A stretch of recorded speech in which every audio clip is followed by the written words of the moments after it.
저는 천안에서 인문구조 독서교육을 하고 있는데요. 천안의 아이들은 어떤 아이들이냐면, 처음에 저희가 교육을 하러 가서 꿈이 뭐니 하고 물어보니까 나는 깡패가 되는 거예요 라고 얘기를 하더라고요. 그리고 저희가 가르치는 9명의 아이 중에 3명이 발달장애를 갖고 있습니다.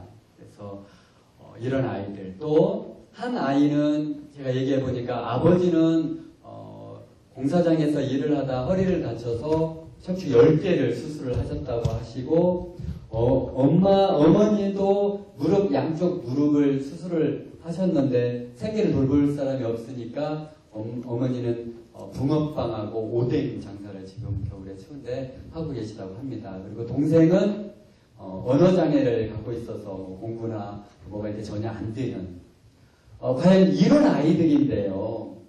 이런 아이들한테 희망이 있을까요? 네. 이 아이들을 정말 우리가 어떻게 해야 될까요? 그래서 인문고전 독서 교육이 우리 아이들에게 필요한 것 같습니다. 그래서 여러분들은 인문고전 독서 교육이 뭐라고 생각하신가요? 제가 정의를 내려봤습니다. 인문고전 독서 교육의 정의는 사랑입니다. 사랑은 모든 것의 완성이라고 생각합니다. 사랑이 잘합니다. 아까 우리 이문호 씨가 제가 자꾸 자주 얘기를 한다고 그러던데요. 사랑이 잘하는 것 같습니다. 그런데 그냥 있으면 안 자라고 내가 아무 대가 없이 조건 없이 누군가에게 손을 내밀 때 그때 자라는 것을 저는 경험을 했습니다. 하루에 많이 자라지 않고 1mm씩 자라는 것 같습니다. 그래서 그 자라는 것들이 눈에 띄지는 않지만 하루에 1mm씩 조금씩 자라서 결국은 세상을 바꾸는 위대한 사랑으로 저는 자랄 거라고 생각을 합니다. 테레사 수녀님도 노벨 평화상을 받을 만큼 사랑의 대명사이셨는데 아마 그분도 처음 시작할 때는 큰 사랑을 가지고 시작한 게 아니라 내 옆에 있는 작은 사람 한 분을 도와야겠다, 그 마음으로 시작하지 않았나 싶습니다. 그래서 우리가 아무 대가 없이 조건 없이 손을 내밀 때 우리의 사랑도 하루에 1mm씩 자라서 그 사랑이 세상을 바꾸는 위대한 사랑으로 자랄 거라고 생각합니다.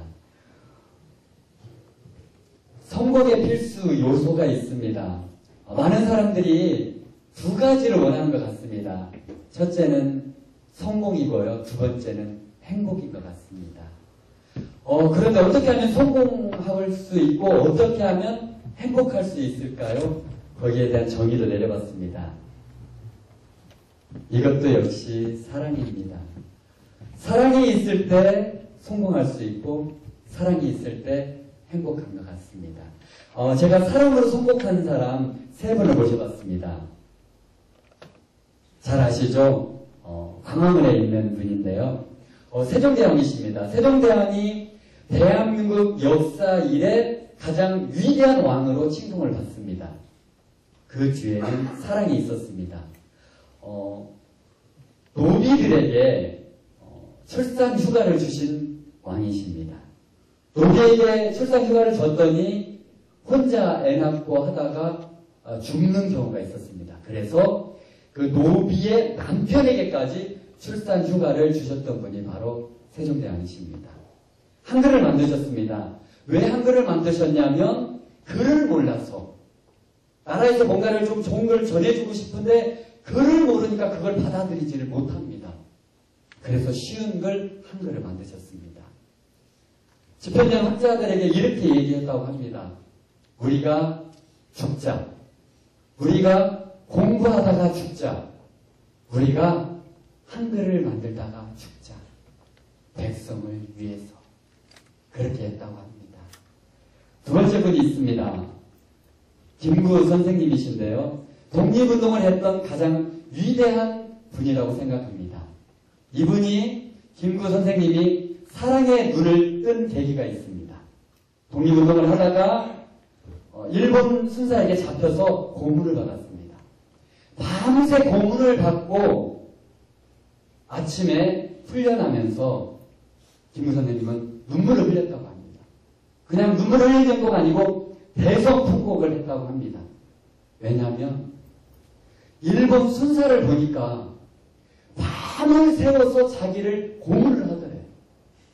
근데 자기는 그동안 나라를 위해서 이렇게 밤새 뭔가를 위해서 밤새 해본 기억이 없더래.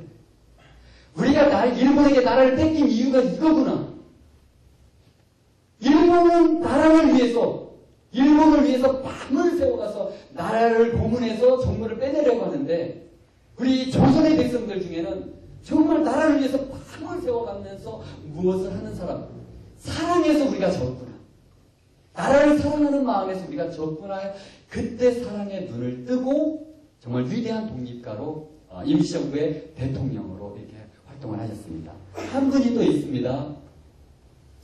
현대를 세운 정주영 회장님이신데요.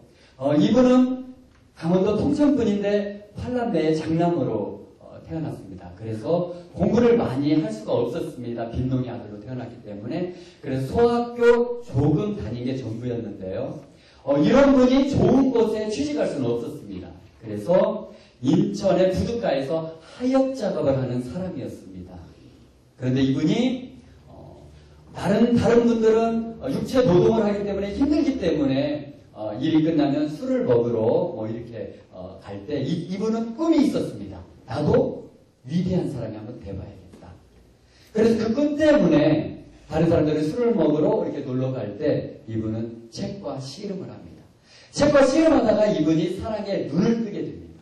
사랑의 눈을 뜨고 쌀가게에 취직을 했는데 복흥상이라는 그 쌀가게에서 사랑에 눈 뜬 이분은 새벽 4시만 되면 일어나서 왜 이렇게 날이 안 밝냐? 지금은 전등이 있기 때문에 깜깜해서 일을 하지만 그 당시에는 전등이 없기 때문에 날이 새야 일을 할 수 있습니다. 그래서 왜 이게 날이 안 새냐? 나는 일하고 싶어 죽겠는데 일과 사랑에 빠졌기 때문입니다. 그리고 배달이 들어오면 다른 사람들은 정말 짜증을 내고 싫어하지만 이분은 너무 기쁜 마음으로 배달을 다녔다고 합니다. 이렇게 3년을 보냈더니 그 사장님 눈에 들었고 사장님이 놀라운 제안을 합니다. 나는 이제 다른 일을 좀 해보고 싶은데 주영이 자네가 이 쌀가게를 인수하는 게 어떻겠나. 그런데 팔남매의 장남으로 동생들 뒷바라지 하느라고 모아놓은 돈이 하나도 없었습니다. 그래서 저는 돈이 없습니다. 그랬더니 정말 놀라운 제안을 합니다. 그러면 벌어서 갚게. 세상에 그런 제안은 없습니다. 그런 계약은 없습니다. 그런데 그렇게 물려받은 복흥상위가 카센터가 되고 건설회사가 되고 오늘날의 현대가 되었습니다. 사랑입니다. 그런데 사랑에는 아픔이 있습니다. 우리 아이들 우리가 사랑하는 거 쉽지 않습니다.